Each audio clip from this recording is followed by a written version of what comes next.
right, ladies and gentlemen, super excited to get started today. Welcome to Check the Wire. Special guest co-host filling in for Northern Lion, the one, the only, Sinvicta. What's going on, man?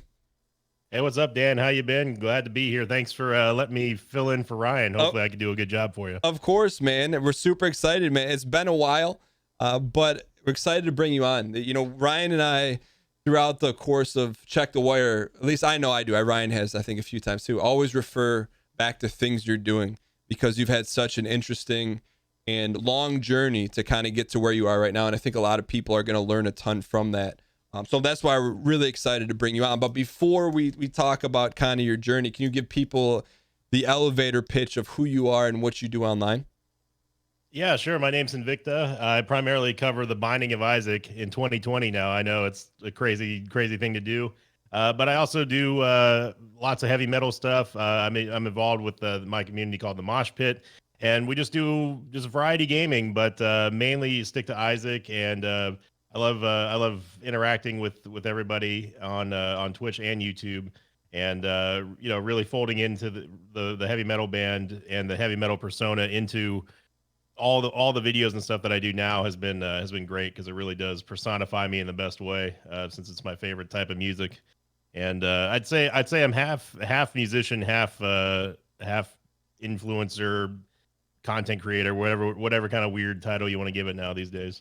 So for you, when did you first, and we're going to do like the super abridged comic book version of you. How did you first get started online, and how is your content different back then than it is now? The really quick version, I used to do World of Warcraft PvP videos. Dan and I talked about it on the Dan Giesling podcast last year at some point. And from there, I met Husky, who, of course, was a StarCraft 2 commentator. He saw my videos, thought that I was good enough to go full-time with it, and I decided to. And I switched from World of Warcraft PvP, since I used copyrighted material back then, more towards the traditional Let's Plays. It didn't really take off until Heroes of the Storm. League of Legends did okay. And then eventually I evolved into just playing Isaac, because Isaac was my sort of like my vacation game that sort of gave me a little bit of an out whenever Here's the Storm and solo queue was just taking its toll on me.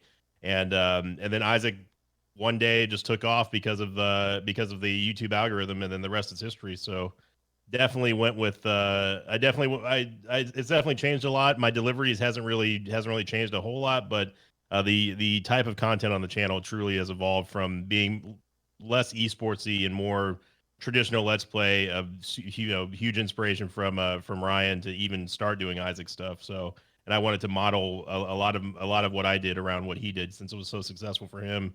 And and then from there it's just kind of it's the having the freedom to play whichever games I want now. Like I can start folding in Pokemon runs every now and then, or I can upload highlights from Among Us or Phasmophobia, that sort of stuff from Twitch. So it's been a really cool time to almost like a liberating time now, to where I'm not just tied just to Isaac, because everyone knows me for Isaac, and then now it's I can do other stuff and have fun with friends and stuff without having to feel apprehensive about what I'm uploading to the YouTube channel. So for you mentioned that there was something with the algorithm and it popped or whatever. Do you remember, like, how long had you been working on YouTube before you had that moment? You're like, hey, like there's something to this. Nothing of my stuff really took off for a good, I don't know, six years or so, almost. I would say.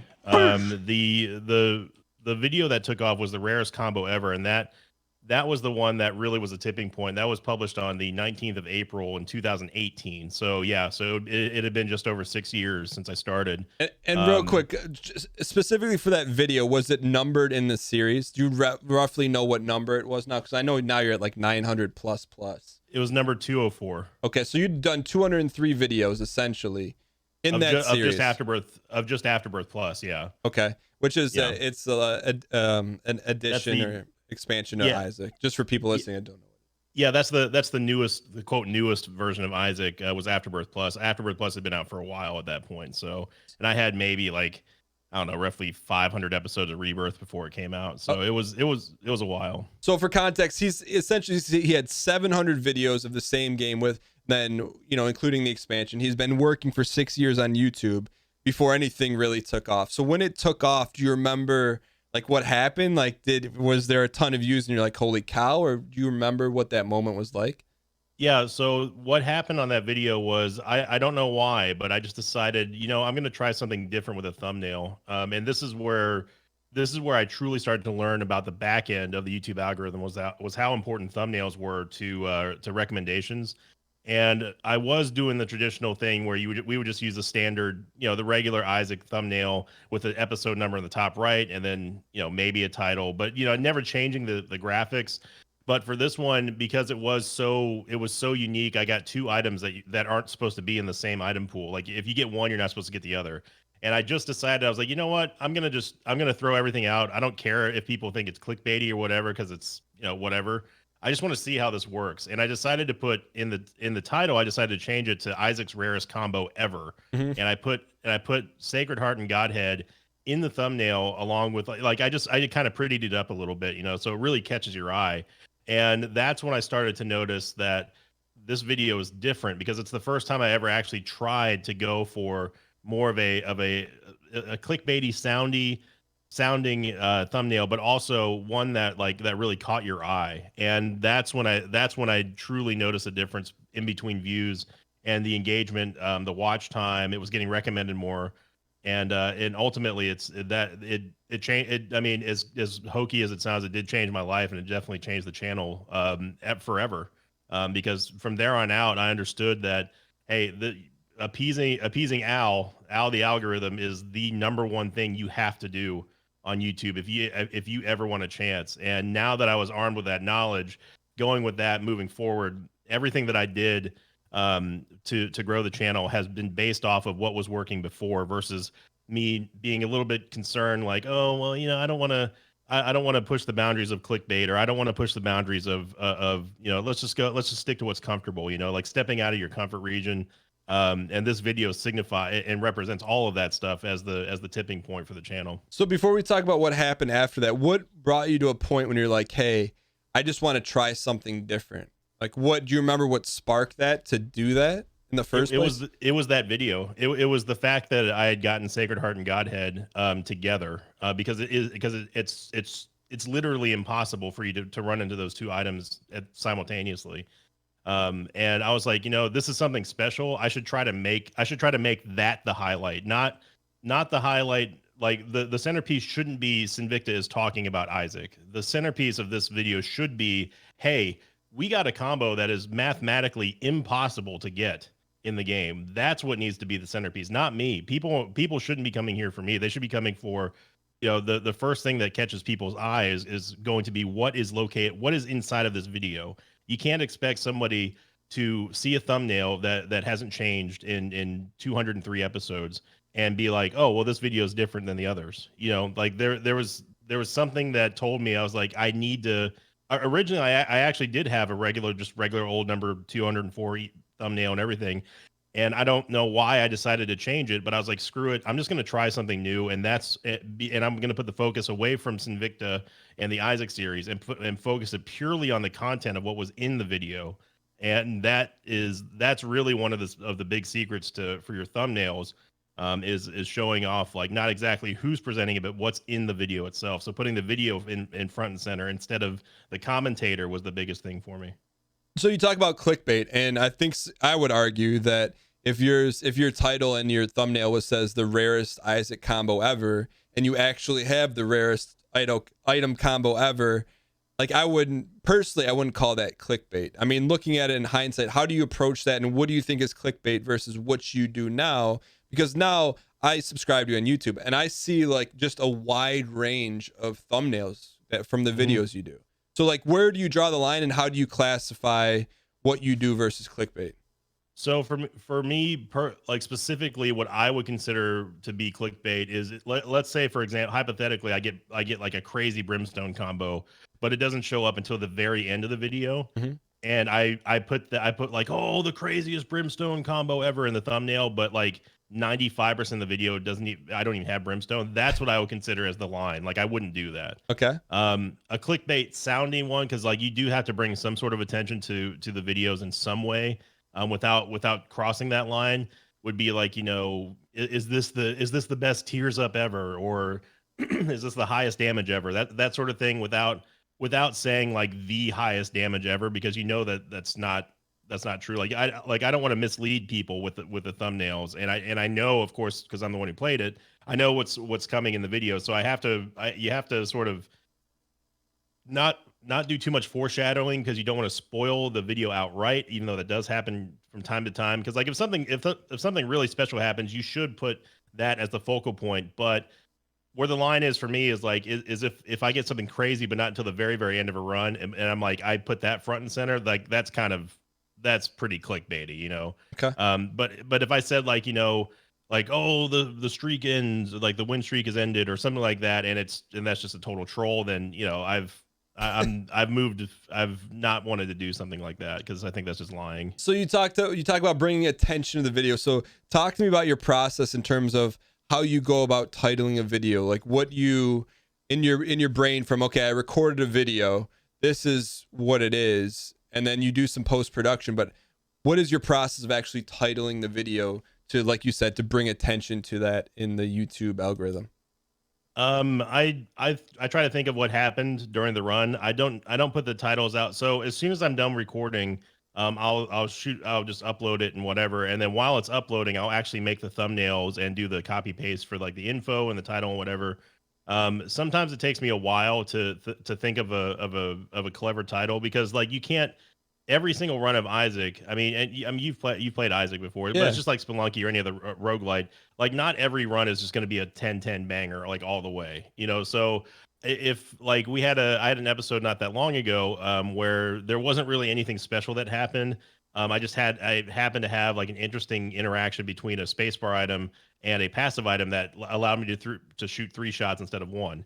Well, it was just a solid run overall, but there's not really a whole lot to talk about, and nothing really to showcase, trying to make it interesting. So I try to come up with like a catchy title that's kind of on borders on the cutesy, like catchy side, without totally spoiling stuff. And I just called it Triple Missiles.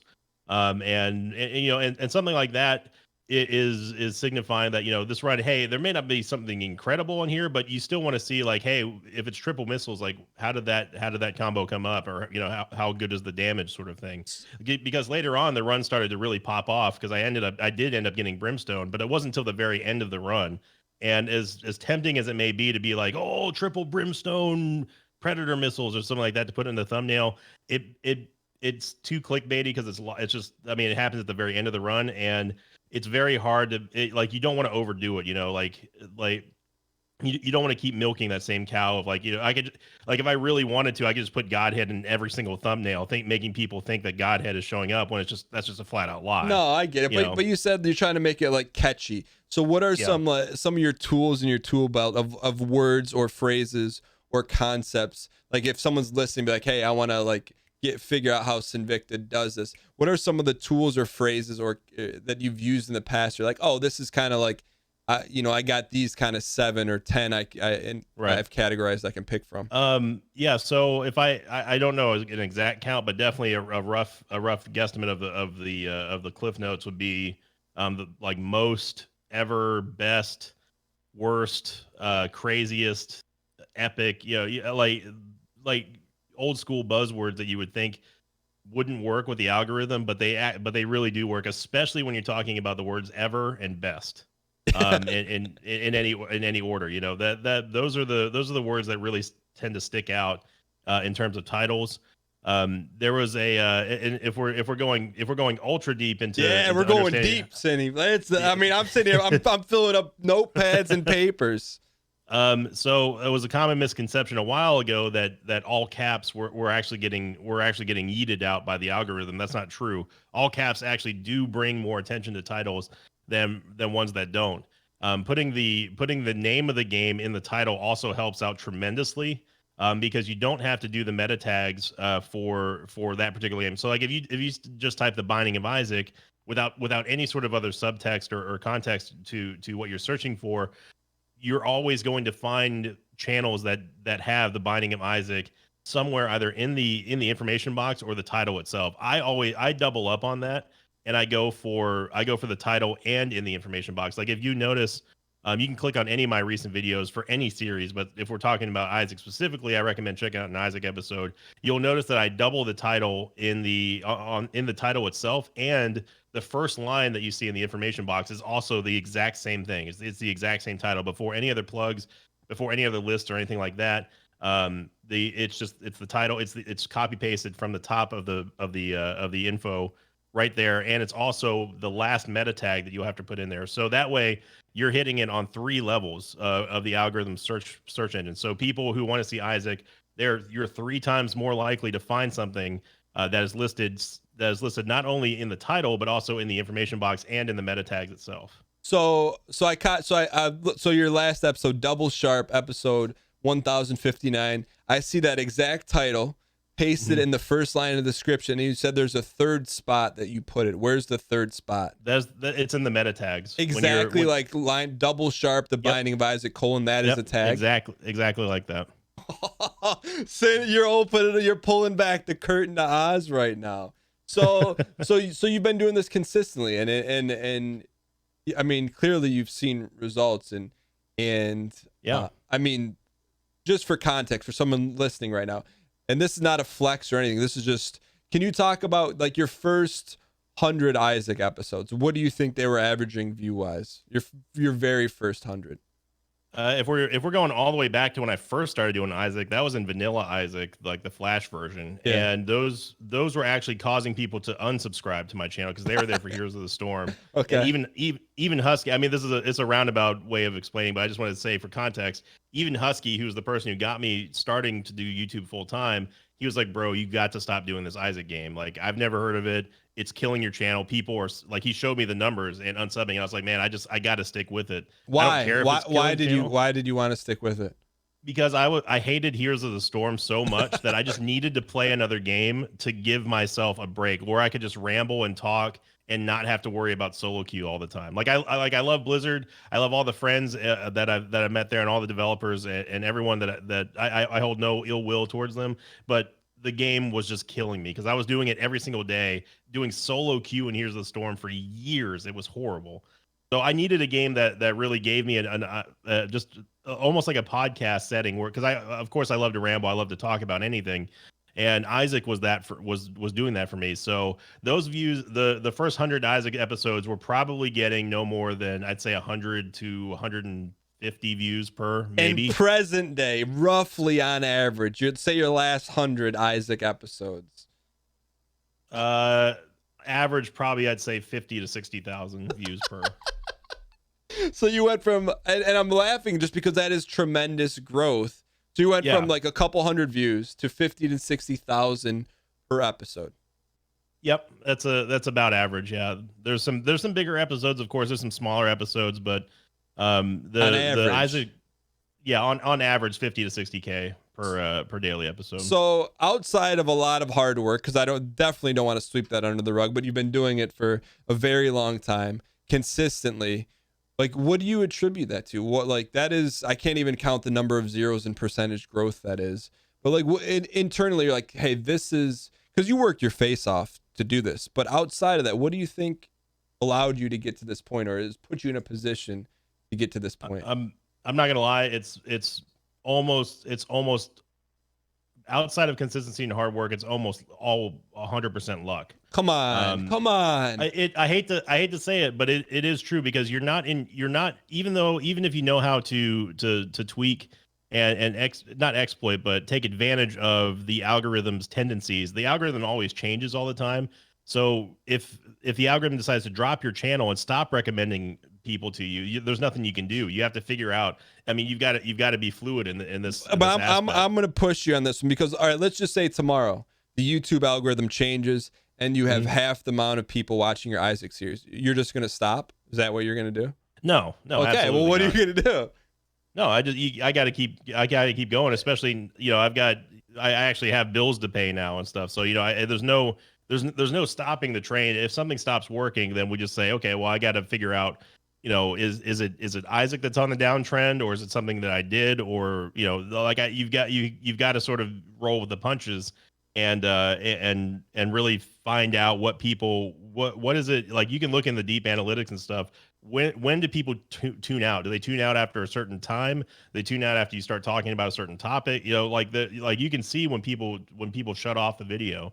And if something like that were to drastically happen, where things went on a downturn very quickly, I'd do some investigating, because I want to make sure that, okay, whatever that was, I need to not do it again.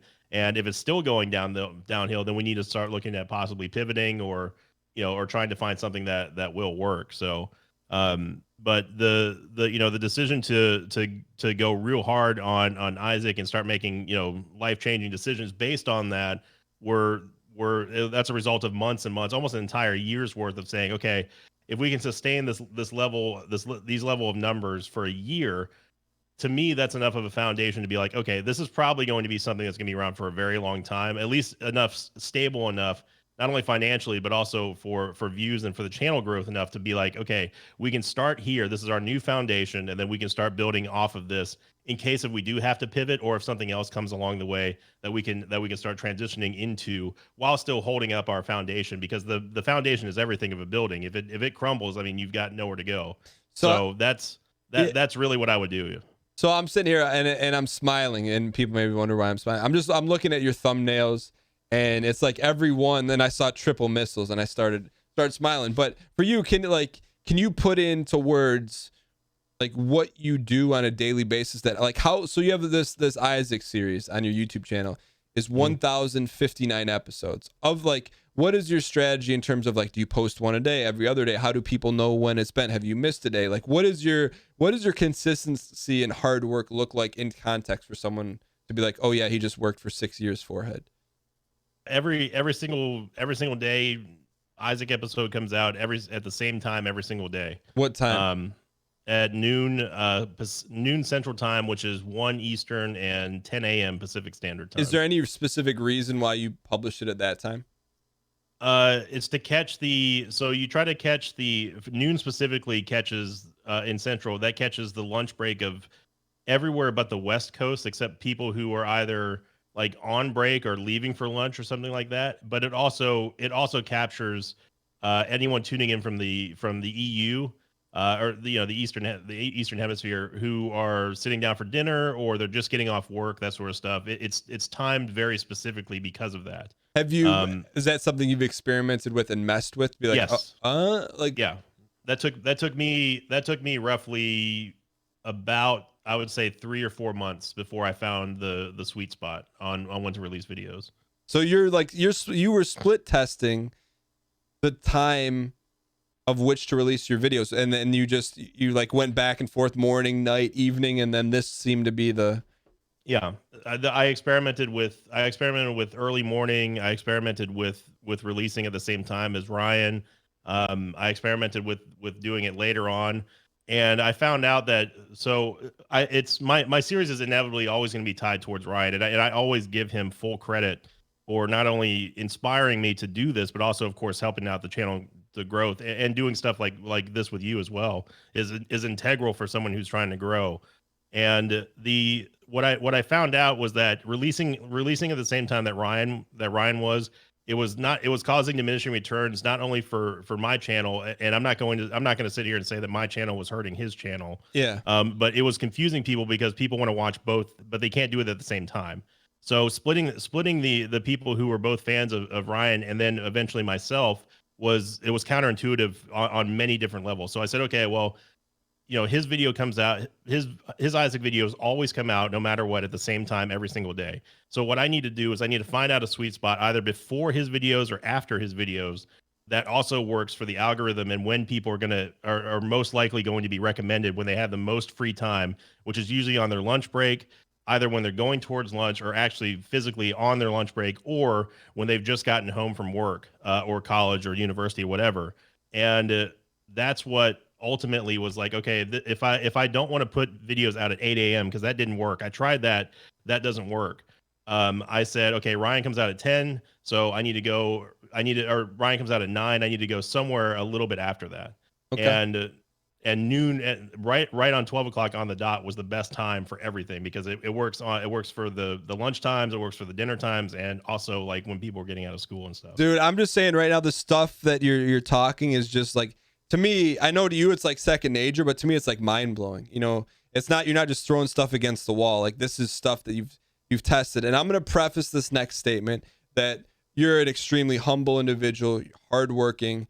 And I also know that like you're a very caring individual. You could hear about it in that conversation of like, hey, look, you're cognizant of your friends and colleagues and what they're doing. You don't want to overlap and things of that nature. But at some point, like, for context, and this is just reality, and I want to get your feedback, because Ryan has been a staple on YouTube. He's kind of like a unicorn. He puts out incredible content.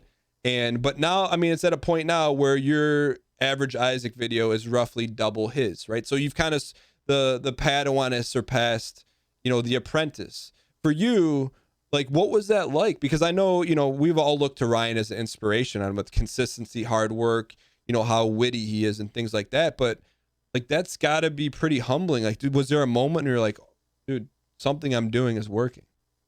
Yeah. It's hard not to, like, as a creator, you're always going to be looking at, you don't want to call it competition. It is competition, but like, it's just comparative numbers. And like, when I noticed that like, I really rejected it because people were like, hey, you're the new number one for Isaac on YouTube, blah, blah, blah. And I was like, I don't like thinking of myself about that, because like, that will always be Ryan for me.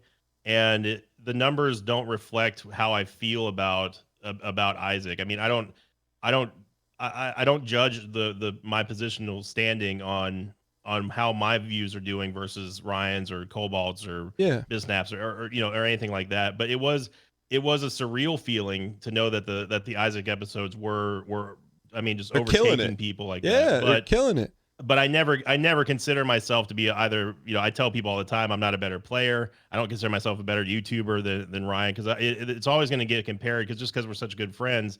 And also, you can look this up right now. In the vanilla version of Isaac, I always, in the descriptions, I always say, inspired by Northern Lions run, because I started doing Isaac before I even knew Ryan. I was a huge fan of his, but I never knew him until we connected through Mathis and TB. And and becoming my channel getting more push from the Isaac algorithm. I didn't think that it was more of a like, well, I get to overtake Northern Lion, I'm the new Northern Lion. That's more of the fact that, like, I think that if he did the same type of push at the same time that I did, there wouldn't be, I mean, you wouldn't be talking to me today. I'd still probably be sitting around the. Well, I mean, but we may not be talking about this, but I'd still be talking. Yeah, maybe not specifically about Isaac, but yeah, I think that if he did the same type of algorithmic push that I did, just specifically for Isaac, that he could. I mean, he, like, Ryan could do that for. I mean, his numbers are incredible even without doing that. But I think, I'm not going to speak for the man personally, but just because you and I know him best, I would say that he probably was, after doing Isaac for so long, he's more happy to be pivoting off of that, and his numbers are incredible on what he does with with the Northern Lion tries and the Fall Guy series. I mean, he's Ryan's very well tuned to the algorithm and the trends and stuff. And I use that as inspiration for myself. It's like, okay, I got to keep up with the program, because like, you're always ready to catch the next wave, whatever that may be from the algorithm side. So basically, I mean, like, I'll rephrase it. So there is no Sinvicta without Ryan paving the way, and like, so that's why, I mean, I wanted to breach that conversation carefully, because it's just, it's not a BM thing. It's just the reality that, you've done so well and worked so hard in this way, and you kind of found a way. But you talk about pivoting. So right now, like, I'm looking at your channel, and I was like, you always got stuff going on, but we, as content creators, you always, in the back of your head, you're like, okay, hey, look, people know you for Isaac, but what happens when that changes? So for you, like, how do you pivot, and how do you start to do that? Or at least, how are you doing that now, so that if something ever happens to Isaac, 10 years down the road or whatever, that you can still keep moving forward? I think that you have to. I've never been good at long term planning. I'm in my opinion anyway. This could be wrong, but I think that you, as a content creator on YouTube, you have to be reactive, not proactive in trying to predict what the algorithm is going to be. I mean, you never know what the trends are going to where they're going to go. It's kind of like think about it like this. It's kind of like trying to either predict the weather or the stock market changes. You know, you're talking about huge swings that probably won't happen very quickly, but they can definitely happen on a progressive basis. And if you are in tune with the algorithm and seeing what's like, okay, what's on the top trending for gaming to like this week or this month, or what's been the most searched term on YouTube. I mean, all that stuff you can find. This isn't secret. You can find it on Google. Well, hold on a second. You said top trending on YouTube. What do you do to physically look at that? I literally just go to the trending tab on the YouTube homepage, and you can sort it by gaming. It's a lot easier to do on mobile. So right now, I didn't even know that existed. So you go on YouTube.com and there's a tab that says trending gaming. Yeah, on desktop? And there's on the desktop. It's I think I'm not sure how you can do it on. It's much easier to do it on mobile. But if you click the trending tab, and I think it's up at the top. The second button on the left says gaming. You'll always see Minecraft. You always see Fortnite. Among Us has been doing huge, but lately there's a game called Phasmophobia that's been really taking off and been doing exceedingly well on YouTube. So, but of course, number one right now, number one is Among Us, but just far and away Among Us, 100%. It's absolutely crushing everything but Minecraft. And that is going to stick around for a while. And especially if you're not willing to play Fortnite, if you're not willing if you really don't like Minecraft, then getting together with a bunch of people collabing for Among Us is currently the best thing that you can do for any channel. But that's kind of what I'm talking about. Is you have to be reactive. In my opinion, you have to be reactive, not proactive, to try to say, okay, well, I think this game's going to be awesome because I like this game, my friends like this game, but that doesn't that's your circle of reality versus what's actually going on. Because there might be people who've never even heard of Among Us before who are seeing this game for the first time, and of course, like us on Twitch have been like, yeah, this game it's been out for 2 years, and now all the big YouTubers are picking it up, and there's this huge revolution in content for just that game alone that you can establish your channel based off of that. There's and I'll end this ramble in a second, but as a good example of this, there's a guy by the name of Disguised Toast who was an anonymous Hearthstone streamer who eventually started uploading his VODs to YouTube, and he was really well known in the esports world for Hearthstone and whatever. But now, if you go to his channel, you'll notice that he's got incredible views for Among Us. And yesterday, 1.6 million views. 6 hours ago, almost 500,000 views. Yeah, and that is a prime example of reactive responses to the YouTube algorithm and trends, and he's capitalized on that, and now his channel is probably more well known for Among Us than Hearthstone, if anything. Got it. And so for you, you take a look at this trending tab, and then so if you see something that you're like, oh, hey, at least I just want to try one video of this and see what happens, or what's your, so you look at that tab, and then what do you personally do with that information? The trick is to find what's trending or what might be trending before it actually does hit the trending tab on there. Because you want to already be established, you want to already have videos for the games that are up there before it starts trending, and that's what Disguised Toast ended up doing. But for you, how do you use that as a tool? For me personally, because I don't branch out that much outside of Isaac, I have to I have to see I almost go more off of what's going on Twitch before YouTube, because right now content creators are they're double dipping on Twitch to be like, okay, I'm just going to export my VODs from Twitch to YouTube, which used to be considered lazy, and I'm not going to call it lazy. I think that it's more of just it's if it's done right, you can present it as if you're doing the live stream, but you can also present it in a YouTube way. Like I record stuff on YouTube on Twitch. Like you can totally do that as long as you're still interacting with people. I think that's fine. You're not just taking the entire VOD and putting it up there unedited, or you got to put a little TLC into it. But nowadays that's the best thing that you could do, because the way the analytics work and how they're intertwined with each other is ultimately going to be what game are you streaming and what game are you uploading from. And whenever you upload from Twitch, that it's already getting plugged into the YouTube algorithm. You've got it on your channel.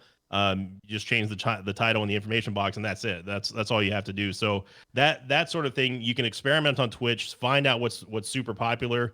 For me personally, that's what I do. That's what I looked at for Phasmophobia, Fall Guys before then, even though I didn't really like the game. And and again, it's all about being reactive. Is the best way I can describe it. So when you say like something like Fall Guys, like you try that on your channel, and how did it do for you? I never put Fall Guys on the channel. Oh, you didn't? I didn't have enough fun with the game. It was fun to stream, but I just, for me, like I draw the line where, like, am I enjoying this? Like, am I doing this for myself and having fun, or am I doing this just purely for numbers and not having fun?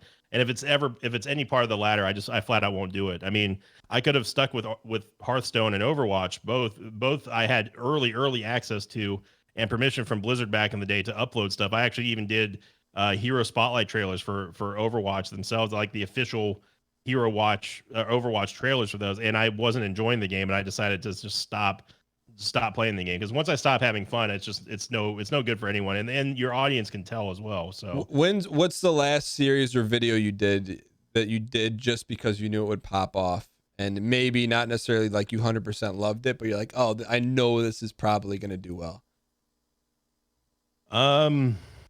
Probably Monster Train, I would say was the last series that I was like, I knew the game was good, even though I'm not huge into deck builders right now. Like, I know it's going to be big, and I would say Monster Train would be one that I didn't necessarily enjoy incredibly, but the numbers were just popping off. But I ultimately stopped playing that game not because the numbers started taking a downturn, but I stopped having fun. Too much RNG like kills the fun for me. Got it. Okay, I got you. So in terms of pivoting, so you try a lot of different things. What's been the biggest, so something like Among Us, right? Like, so you've been playing that on Twitch, or you do separate recording sessions for YouTube for that? I play it on Twitch. Okay. So then you edit it together and put it up. Something like that. Like, is that something you see yourself doing for a while, or once the wave kind of like crashes, are you gonna you just move to something else? Are you talking specifically about Among Us, itself, or just... Yeah, specifically about Among Us. Yeah, I think Among Us is going to be around for a very long time. The social deduction aspect means that every run is going to be different, and it's a great way to get involved with bigger YouTubers. The very first Among Us videos that I put out, I was with my friends Dead Meat James, who's a huge content creator on YouTube. He does a popular series called The Kill Count.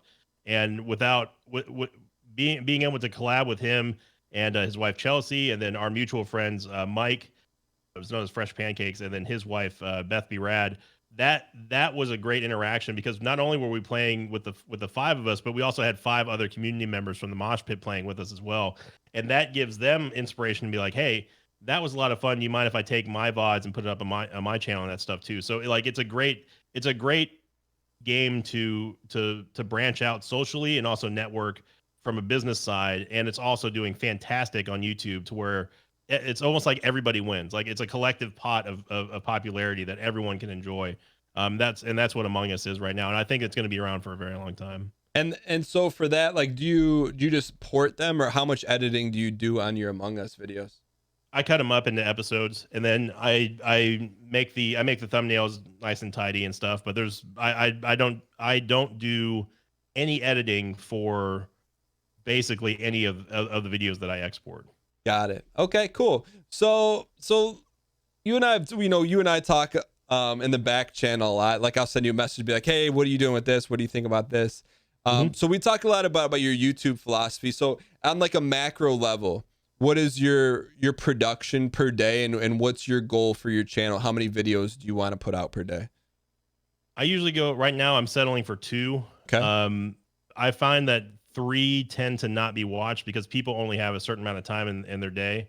and it's always going to be Isaac, and then the non-Isaac series is what I call them, which is not that's not the best way to call them like that, but it is what it is, because it's like there's going to be Isaac, and then there's going to be something that's not going to do anywhere near as well as Isaac does. But generally speaking, I'm aiming for 2 videos a day. 3 can be okay if I have like, let's say I have an Among Us run that really just popped off and I just got to get it up there just because it was such a great game. Yeah. I'll put it up there on the 3 o'clock slot. But generally speaking, 2, and then with Monday, Wednesday, Friday being a slot for the 3rd video, which is usually reserved for GeoGuessr from me and Ryan. Got it. So your thought, I mean, is this a test based thing where like 2 videos per day max unless very special? Yep. Like, so you've messed with that? Yep. I've tried for just 1 video a day, which does actually work if it's just Isaac.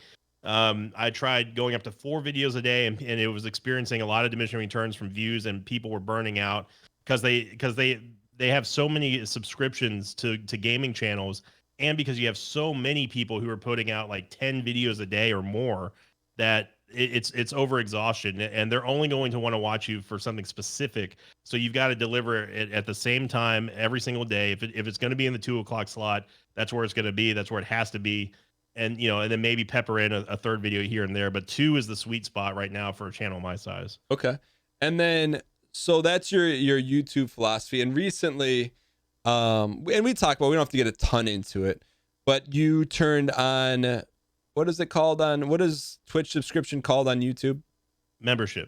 So you turn that on YouTube, and that's kind of like, if people want to support you, they can, and they get emotes and stuff. So for that, what have you experimented with that at all? What's been your feedback on doing that? So you could get as involved with memberships as you want. I learned that the less you do, the easier it is to work with. And instead of, because I've tried 2 ends of the spectrum, and I'm on the opposite end. I'm at the almost do nothing end of the spectrum, which sounds bad, but I'll explain why it's that in a moment. But the other extreme end of the spectrum, which is something I tried to do for the longest time on Patreon, which was like, okay, here are all these multi-tiered rewards. If you give me $100 a month, I'll give you a custom glass, a plush cat that's modeled after one of my emotes, a poster that's signed, album covers. I mean, like, to think of all the stuff that I used to do for Patreon now is insane, because it was actually costing me more money to send that stuff out than to get it. But I've always wanted to try to give back as much as I could, but make them, the knee-jerk reaction is to say, okay, if someone gives you $100 a month, you got to give them something awesome. What would I want to pay for $100 a month? And I found out that there's only a very select few of your viewers who will even care about that. And what I ultimately found out was that people aren't going to support you because they want to get stuff back. They want to support you just because they want to support you. They like they like your stuff. You're giving them entertainment. Let them give you something back that isn't overly complicated, that's not super involved, just bare bones basic support. So ultimately what I did was I cut everything off of my Patreon, and I brought in line everything that I was doing on Twitch, which was saying, hey, for $4.99 a month, no matter what platform you're supporting me on, you'll get access to our Discord. And there, instead of me trying to do like, say, hey, this is submit your questions for a special AMA video, which might go up to patrons, or that sort of thing. Like, now we just have a chat channel on my Discord where you can just ask a question and I answer it whenever I can. And bringing uniformity to the rewards like that really stepped out and performed in a big way, because now people who hate Patreon or people who hate Twitch, but they still want to be involved in the community, and also support me financially, they can do that now on YouTube. They could say, hey, for the same exact price, you get the same exact rewards as you would on Twitch, as you would on Patreon, that sort of stuff. So giving people the option to support you without giving them a whole bunch of crap that they either don't want or don't care about back, and not killing myself trying to ship all that stuff out time wise and financially, was the best ultimate solution for me. And Discord was a big part of that, because it's a central communication point that if people want to ask me a question, they can do so without bothering me. Like, you can't private message me or anything like that. But you can still have access to me and the community as a whole, and that they meet new people and they feel welcome. They feel like they're a bigger part of something. And that's ultimately what the goal is just the people who are looking for something like that. Maybe they're not good with social stuff. Maybe they don't have a lot of friends, but their one common goal, their one common thread is that they all watch my Isaac videos, for example, and that can bring people together, and they want to give you a little bit of scratch in return, and it's like, well, here you go. This is the best way to do it. All right, so as we kind of wrap up here, because I do want to hit you with some quick hit questions, because you are able to extrapolate, but these I just want to kind of like get some like rapid fire what you're doing. Yeah. So we have a pretty good scope about what you've been doing on YouTube, what some tremendous intel, and just a little bit about your journey. But in terms of what is your approach to Twitch, like how do you view Twitch in the grand scheme of what you do online? Twitch is my sort of like, I would treat it as like my part-time second vacation job, because I get to be a little bit more open, and I can speak a little bit more informal. So I of course I lead off with Isaac, but I almost never play Isaac more than once on a stream. And it's more to focus on like other games that I've talked about in the Isaac series, or for me to just to like play some music in the background, play a new song from the band. And that's more of like a sit down lounge time. I get to chit chat with people, and we see a bunch of spillover come over from YouTube over to Twitch, and it's a more relaxed environment for me, and it's still working well. I mean, we're hitting sub goals. I mean, we're getting new emotes and all this kind of stuff, and playing just a bunch of social games lately. Like again, Among Us and Phasmophobia have been doing well. So it's something that I no longer not look forward to. Not that Twitch has ever been a chore, but it's kind of like I need to be focusing on like, where's the breadwinner? Right now it's YouTube. I got to be focusing on YouTube. Now Twitch is kind of like, hey, this is the second breadwinner. I get to play some different stuff. People understand the routine of it now, and I get to play stuff with my friends without it hurting either of our channels. And that stuff I can also put up on YouTube. Do you see a shift at all happening for you? Like, do you see that you will ever spend more time on Twitch than YouTube, or like increase your Twitch output, or is that not part of the plan? It's not really part of the plan. I'm happy with being able I do weekly streams, which last anywhere from 3 to 4 hours on Wednesday through Saturday. Normally I probably actually put more time in Twitch in terms of like man hours, just because I'm sitting here just playing games and just BSing with people and stuff. But I don't consider those work hours. I only consider like the scheduled streams to be work, because they are a little bit more structured and a little bit more formal and stuff. I'm usually recording stuff like right now, one of the sub series is Pokemon. I record that live on Twitch so people can see the chat and the reactions on YouTube, because the people love seeing that. And then there's also people who just want to talk and chat, but then see themselves on the YouTube channel, and that chat is moderated pretty strictly as well. I keep it PG, and we hardly ever have any problems at all, despite being on Twitch. I mean, it's our communities are fantastic, and that's I look at Twitch as a community strengthening tool more than anything, for the people who watch my stuff, because I do see a lot of spillover from YouTube, and it's a great time. It's a great time for me to interact with people who've never been able to talk to me before, because they've only seen me on YouTube, or they only heard me on YouTube. But now all of a sudden I can respond to their questions immediately, and that's a big deal to some people, and it's just a lot of fun. It's great seeing those kind of reactions. So I'm looking at one of your Pokemon videos on YouTube, and you can see the Twitch chat and everything like that. What do you do in post production? Because I see you have a bumper on it. Do you do the bumper live on Twitch? Do you edit it after the fact? No, it's live. I have it all intertwined in OBS. Got it. So when you go live, you start with the Sinvicta opening, and then you go right into the game. And then you kind of record a segment, shut it down, and then you record another segment right after it live. Yeah, and my moderators, I have channel managers who do the cutting and exporting for me. And then for you, then do you record it locally too, or it's strictly from Twitch right to YouTube? No, it's Twitch right from Twitch to YouTube, because OBS likes to crash whenever I try to do simultaneously streaming and local. Yeah, I don't know why, but my computer's just kind of dumb, so that's what worked out. And the quality is still 720, so it's good enough to be viewed on most of my audience watches stuff on mobile devices. So that's where I try to cater to not the people who have like 4K TVs and stuff. It's more of like, you can see what kind of devices people are watching on, and that's the best thing. 720 is usually the best resolution. Got it. Okay. And as we wrap things up here, so you've kind of run the gamut on YouTube in terms of grinding out it out. If there's someone listening right now and is like, hey, and you can give them like physical advice that they can execute on, not necessarily like, oh, hey, just stay after it or keep going. Like, what is the single best advice you could give to someone who's making gaming content on YouTube that you think will help move the needle the most, in your opinion? Being able to talk on a microphone and sounding good is the best thing that you can do.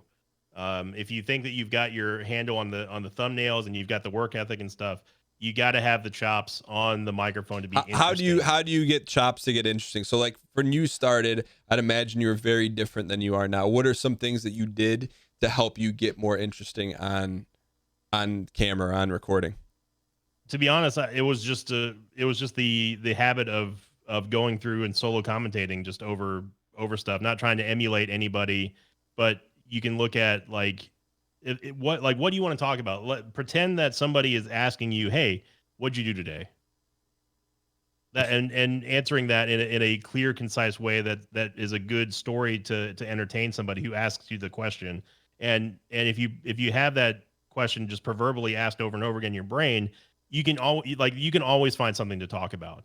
And you're doing it eloquently and doing it without stuttering and pausing and that sort of stuff is just stuff that comes over time, in a formal way, but just present yourself as if you're being evaluated by a million people every single time you turn on the microphone. So that's your approach to it. So you'd say, hey, just keep recording forehead. Like that's like, because that's boiled it down. You can record a million, you can upload 365 times a year and not get anywhere. Just because you're going through the act of recording and stuff is not going to do anything if people aren't watching you. You have to be entertaining. So being able to do that as far as the work ethic is concerned is important, but you also have to be entertaining. You have to, why is your time worth giving my time to listen to you?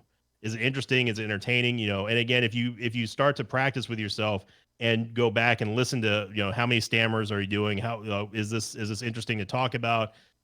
Are people going to care about that stuff? I mean, you can record yourself and practice like that. I didn't have to do that just because I've always been a bartender and I used to do early, radio work and stuff. So that stuff kind of came naturally to me as far as having charisma and whatnot. You can't train yourself to have charisma, I don't think, but you can definitely practice on it and go back and give yourself feedback or, share it to your friends and say, hey, was this boring? Give them like a 5-minute clip to see if you can keep their attention. Okay. No, that's good. So maybe do a recording and send it to your close friends and be like, hey, how far did you get? And just kind of take it from there. Yeah. Well, dude, yeah. Sinvicta, truly appreciate you coming on, dropping all this knowledge. Now is the time where you can tell people where they can find you, where they can follow you, and what they can expect from you. Where's the best place for someone that may be hearing you for the first time here on Check the Wire to watch your content? First off, thanks for inviting me, Dan. I was honored to be here. Dude, you blew my I'm not even joking. I've like just pages of notes right here, and I'm just gonna tell you that like some huge take. Like this is what. Like, because I have all these notes, right? And I boiled it. I always try to boil one thing down from each person that comes on that I'm literally going to try to physically execute on.